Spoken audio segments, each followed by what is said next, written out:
5 प्रमुख मांगे रखी हैं। उसमें मानदेय का बढ़ोतरी को लेकर है, इनको राज्यकर्मी का दर्जा देने जैसे करिए। निश्चित रूप से भी आंगनबाड़ी सेविका सहायिका के बारे में सरकार का महत्वपूर्ण नीतियों की जो उन्होंने अपनाई, जिसका केंद्र सरकार भी उस मॉडल को अपना रहा है। तो मुख्यमंत्री जी की सोच महिलाओं के प्रति जो है शुरू से सकारात्मक रही। जो सेविका सहायिका है, जो संयुक्त संघर्ष समिति इन लोगों ने गठित किया है और उसके माध्यम से ये लगातार संघर्ष कर रही, सौतेलापन व्यवहार हो रहा है। तो यह मुख्यमंत्री जी लगातार इस बात को कहते रहे हैं कि जो राज्य अंश की राशि है वो केंद्र सरकार क्यों बिहार को नहीं दे पा रही है।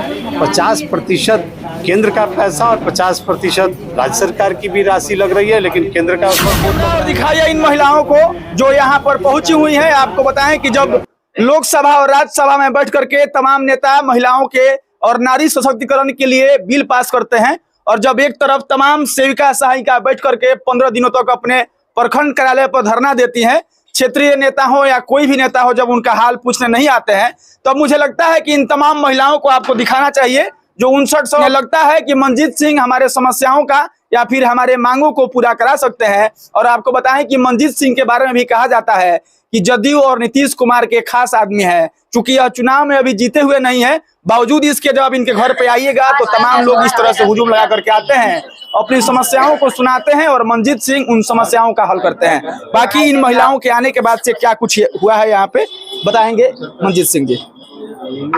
देखिए, यहाँ पर पूरे प्रखंड की जो आंगनबाड़ी सेविका है और सहायिका हैं, यह लगातार 28 दिनों से अपने 5 सूत्री मांग को लेकर ये हड़ताल पर हैं।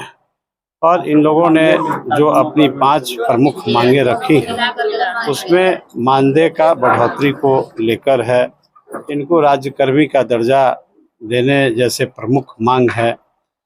कई मांगे हैं, उसको लेकर यह 28 दिनों से लगातार हड़ताल पर हैं। और इन लोगों ने 5 सूत्री मांग को लेकर एक ज्ञापन मुझे सौंपा है, जो माननीय मुख्यमंत्री जी के नाम से संबोधित है। और इन लोगों ने कुछ सुप्रीम कोर्ट के आदेशों का भी जिक्र किया है, जो भी उपलब्ध नहीं हो पाया है। तो जो इनके 5 सूत्री मांग हैं और जो सुप्रीम कोर्ट का भी निर्देश है, जो जैसे इन लोग हमको उपलब्ध कराएंगे, उसके अध्ययन के बाद हम राज्य के मुख्यमंत्री जी से और राज्य के वित्त मंत्री जी से हम आंगनबाड़ी सेविका सहायिका के इन मांगों पर निश्चित रूप से चर्चा करेंगे, ताकि इन महिलाओं के समस्याओं का निदान हो सके।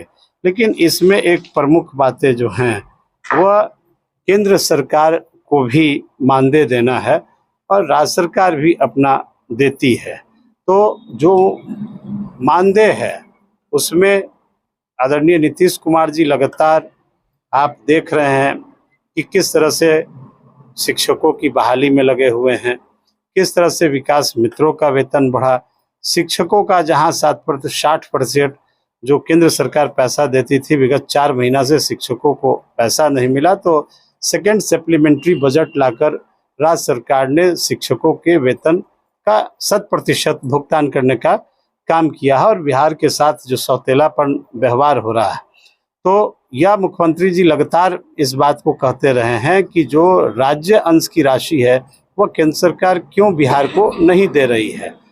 तो हम तो अपने मुख्यमंत्री से बात जरूर करेंगे कि हमारे मुख्यमंत्री जी नारी सशक्तिकरण की दिशा में उन्होंने कई महत्वपूर्ण काम किए हैं, और यही कारण है कि नौकरियों में 33% महिलाओं को उन्होंने आरक्षण दिया। आज हर थाने में जाइए, जहां भी जाइएगा, हमारी महिला जो पुलिस है, हमारी बेटियां हैं, वह नौकरी में हैं। इसके अलावे 50% उन्होंने पंचायत नगर निकायों में आरक्षण दिया। तो महिलाओं को उन्होंने सशक्त किया।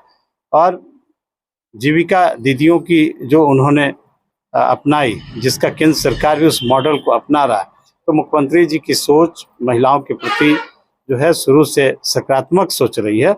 और आंगनबाड़ी जो सेविका सहायिका है, जो संयुक्त संघर्ष समिति इन लोगों ने गठित किया है और उसके माध्यम से ये लगातार संघर्ष कर रही है। इनके बातों को हम अपने लोकप्रिय मुख्यमंत्री और अपने वित्त मंत्री के समक्ष रखेंगे और हमको विश्वास है कि राज्य सरकार निश्चित रूप से आंगनबाड़ी सेविका सहायिका पर इनके मानदेय की वृद्धि पर विचार करेगी। लेकिन इसके साथ साथ जो केंद्र सरकार भी मानदेय में उनका अंश है, केंद्र सरकार को भी मानदेय में वृद्धि करनी चाहिए ताकि सम्मानजनक केंद्र और राज्य के को मिलकर हमारे आंगनबाड़ी सेविका सहायिका को मानदेय की राशि मिले, जिससे इनके आंदोलन को समाप्त कराया जा सके। इन आंगनबाड़ी सेविकाओं का जो नियोक्ता है केंद्र सरकार है, लेकिन राज्य सरकार कई ऐसे एडिशनल काम देती है, जैसे पोलियो उन्मूलन हो गया, बीएलओ का काम हो गया, या अन्य कई काम है जो इनको दिया जाता है। और एक चीज यह भी है कि जब ये लोग 5 दिनों तक पोलियो पिलाती है तो आशा कार्यकर्ता भी पिलाती हैं, उनको मिलता है 500 रुपया और इनको मिलता है 5 दिन का 400 रुपया, यानी कि 75 रुपया दिया जाता है एक महिला जो सेविका है और 100 रुपया दिया जाता है जो आशा है। आखिर इस तरह का न्याय और अन्याय कैसे हो जा रहा है? देखिए, सरकार जब इनके मांगों पर विचार होगी तो हर प्रकार के मांगों पर विचार होगी और सरकार लगातार अपने संसाधनों से कैसे इस बिहार को चला रही है, ये कोई छिपी हुई बात नहीं है। आप देखिएगा कि किस तरह से केंद्र की सरकार बिहार के हिस्से का पैसा अब नहीं दे रही है और अभी मुख्यमंत्री जी लगातार इस बात को कहते रहे कि केंद्र सरकार अपनी योजनाएं बंद कर दें। पहले के समय में 90% केंद्र अंश और 10 राज्य का लगता था योजना में, उसके बाद 80-20 हो गया, उसके बाद 60-40 हुआ। आज जिस योजना में केंद्र सरकार अपने बोर्डों पर नाम लिखवा रही है, 50% केंद्र का पैसा और 50% राज्य सरकार की भी राशि लग रही है, लेकिन केंद्र का उस पर बोर्ड लग रहा है। तो केंद्र सरकार जिस तरह से राज्य के हिस्से का पैसा राज्य को नहीं दे रही है, इसके कारण कठिनाई हो रही है। लेकिन मुख्यमंत्री जी का ध्यान पूरे बिहार के लोगों पर है और निश्चित रूप से हम उम्मीद करते हैं सेविका सहायिका के मांग को भी आने वाले दिनों में हमारी सरकार उस बात को मानेगी। चलिए, ये तमाम महिलाएं आपके पास अपना मांग लेकर के आई हैं, आप उसको सुन रहे हैं, आप आश्वस्त कर रहे हैं कि इनकी मांगों को सरकार से चर्चा करेंगे और मनवा लेंगे। देखिए, सरकार तो सबकी चिंता करती है। जैसे शिक्षकों का इतना बड़ा आंदोलन हो रहा था, सरकार ने उस बात को मानी और उस पर कई फैसले आए और उस पर सरकार काम कर रही है। अभी जो विकास मित्र हैं उनके पैसे में भी सरकार ने वृद्धि की है। तो सरकार हर लोगों की बात सुनेगी और हर लोगों की समस्याओं का निराकरण करेगी।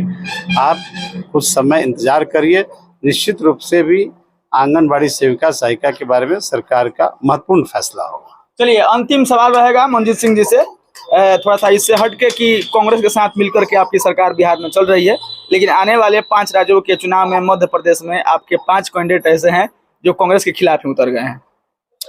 देखिए, देश के अंदर जो गठबंधन बनी है, इंडिया टीम की गठबंधन बनी है और 2024 के लिए ये गठबंधन बनी है और उसमें सब लोग एकजुट हैं। 2024 में हम लोग सब लोग एक साथ देश में जो चुनाव होगा उसमें तमाम एक विचारधारा वाली जो पार्टी हैं, वह समान विचारधारा वाली पार्टी, इस देश में जो तानाशाही सरकार चल रही है, जो ईडी सीबीआई की सरकार चल रही है, जिस सरकार के पास कोई योजना मुद्दा नहीं है, इस देश के अंदर सबसे बड़ी समस्या बेरोजगारी को लेकर है, नौजवान भटक रहे हैं, महंगाई को लेकर है। आज भी सिलेंडर गैस की कीमतों में यह महिलाएं हैं, पूछिए 1000 रुपया में एक सिलेंडर मिलता था। पहले कांग्रेस के समय में अगर 400 रुपये सिलेंडर मिलता था तो स्मृति ईरानी माथे पर सिलेंडर लेके नारा लगाती थी कि कमर तोड़ महंगाई है, टमाटर आलू के माला पहन ले लेती थी। लेकिन आज 1000 में सिलेंडर है। आप उज्ज्वला योजना के तहत चुनाव में लाखों की संख्या में जो गैस सिलेंडर बांटे गए मुफ्त में, आज पूछिए महिलाओं से कि क्या उज्ज्वला योजना का गैस सिलेंडर क्या महिलाएं ले रही हैं? आज फिर लकड़ी पर महिलाएं खाना बनाने के लिए मजबूर हो गई हैं। महंगाई दर इस देश में कितना बेतहाशा वृद्धि हो रहा, किस तरह से बेरोजगारों की संख्या बढ़ रही है।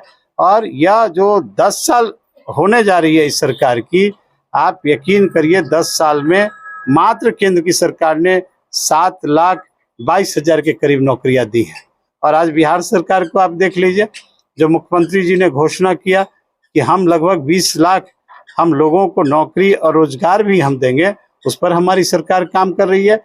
और बिहार देश का पहला राज्य है जहां 1,70,000 शिक्षकों की बहाली एक बार में हुई। 70,000 अभी हो रही है, और इन पुलिस की बहाली हो रही है, स्वास्थ्य विभागों में बहाली की जा रही है। लगातार हमारी सरकार युवा पीढ़ी को नौकरी देने पर जो मुख्यमंत्री जी ने घोषणा की, उस पर हम काम कर रहे हैं। लेकिन देश को भटकाने के लिए केंद्र की सरकार विभिन्न तरह की प्रोपगंडा इन लोगों के द्वारा किया जाता है, लेकिन देश और बिहार की जनता अच्छे ढंग से समझ चुकी है, इनको माकूल जवाब मिलेगा।